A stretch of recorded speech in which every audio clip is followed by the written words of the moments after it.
ইন্নাল্লাহা ইশতারা মিনাল মুমিনিনা আনফুসাহুম ওয়া আমওয়ালাহুম বিআন্না লাহুমুল জান্নাহ। আল্লাহ তাবারক ওয়া তাআলা কুরআনুল কারীমে কত সুন্দর করে বান্দাদেরকে ডেকে বললেন, শুনো, রাহে হক দরবারে তোমরা যারা ইসালে সওয়াব মাহফিলে এসেছো, তোমরা যারা হাজির হয়েছো, শুনো শুনো শুনো, ইন্নাল্লাহা ইশতারা, নিশ্চয়ই আল্লাহ কিনে নিয়েছেন। সুবহানাল্লাহ। দেখে আমার কথা না, আল্লাহর কথা। মোবাইলের লাইটটা বন্ধ করে দেন, এভাবে ধরে রেকর্ড হয় না তো।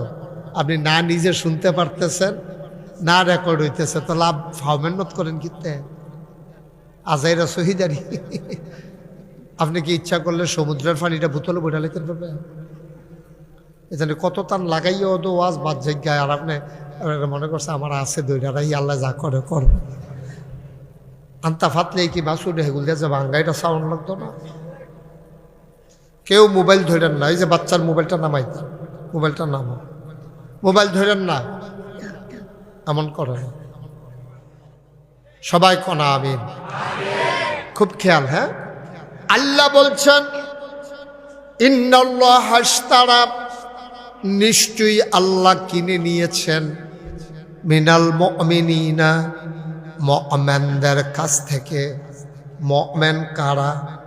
মুমিন হইলাম আমরা সবাই যারা ঈমান এনেছে আল্লাহর উপরে, নবীর উপরে এবং আল্লাহর দেয়া বিধিবিধানের উপরে, নির্দিষ্ট কিছু জিনিসের উপরে। তারেই কয় মুমিন, তারেই কয় ঈমানদার। বলেন সুবহানাল্লাহ। আমরা কি বেঈমান না ঈমানদার?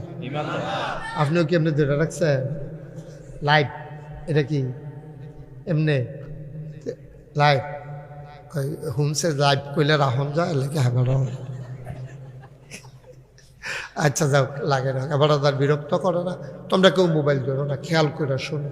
কোরআন শরীফের আলোচনা তো, বেয়াদবি করা যাবে না, বিরক্ত করা যাবে না, এদিক সেদিক চাওয়া যাবে না। গভীর মনোযোগের সাথে আমরা কথা শুনবো। সুবহানাল্লাহ বলবেন না? কারণ কোরআন হচ্ছে আল্লাহর পক্ষ থেকে, খুব খেয়াল করে শুনুন, আল্লাহর পক্ষ থেকে আল্লাহর দেয়া যত বড় নেয়ামত আছে, সবচেয়ে বড় নেয়ামত হলো এই কোরআনুল কারীম। সুবহানাল্লাহ বলবেন না? এর চাইতে বড় নেয়ামত আল্লাহ। এই কোরআন বিরাট বড় নেয়ামত। কারণ এই কোরআন যদি না থাকতো, আমরা ছাগলের গোশত যেমনে খাই, কুত্তার গোশত এমনি খাইলাম। কারণ কোরআন বলে দিয়েছে ছাগলের গোশত খাওয়া যাবে, কুত্তার গোশত খাওয়া যাবে না। দ্যাটস ওকে, ফাইন, সিদ্ধান্ত। বাবা কথা শোনো না, বেয়াদবি করো না, তাহলে তো ভাল লাগে না। একটা সুন্দর করে বুঝাইয়া বলার পরে এরপরে এমন করলে আর ভাল লাগে না, তখন ধমক দিতে ইচ্ছে করে। এই ছেলে, এই তুমি আবার হেরে বলতেছো কেন? কি হয়েছে তোমার? তোমরা দুইজন মিলে কি শুরু করছো এখানে?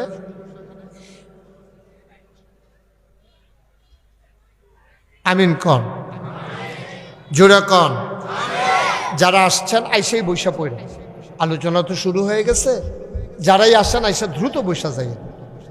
কোরআন হচ্ছে আল্লাহর পক্ষ থেকে বিরাট বড় নেয়ামত। কোরআন যে মানবে, খুব খেয়াল করেন, গুরুত্বপূর্ণ কথা। মাইকটা আরেকটু কমাই দাও তো বাবা। কোরআন যে মানবে, এই বেশি আওয়াজটা বন্ধ করবে। কোরআন যে মানবে, বুঝতেছো তুমি? সে কোরআন আপনাকে ছাড়বে না। ওকে ফাইন, না আর বেশি দরকার না, আমরা শুনলেই হইল।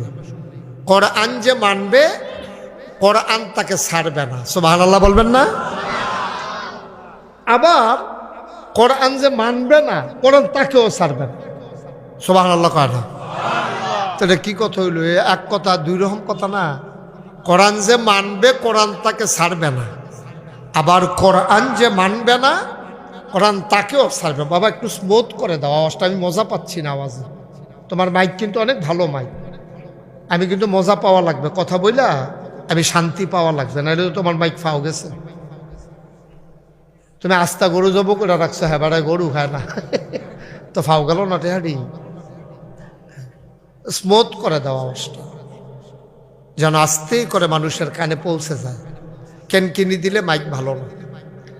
তো কোরআন যে মানবে কোরআন তাকে ছাড়বে না, কোরআন যে মানবে না কোরআন তাকেও ছাড়বে না। তো এটা দুই রকম হয়ে গেল না কথাটা। তাহলে আমরা কিতা করতাম, কিতাও করণ যেত না।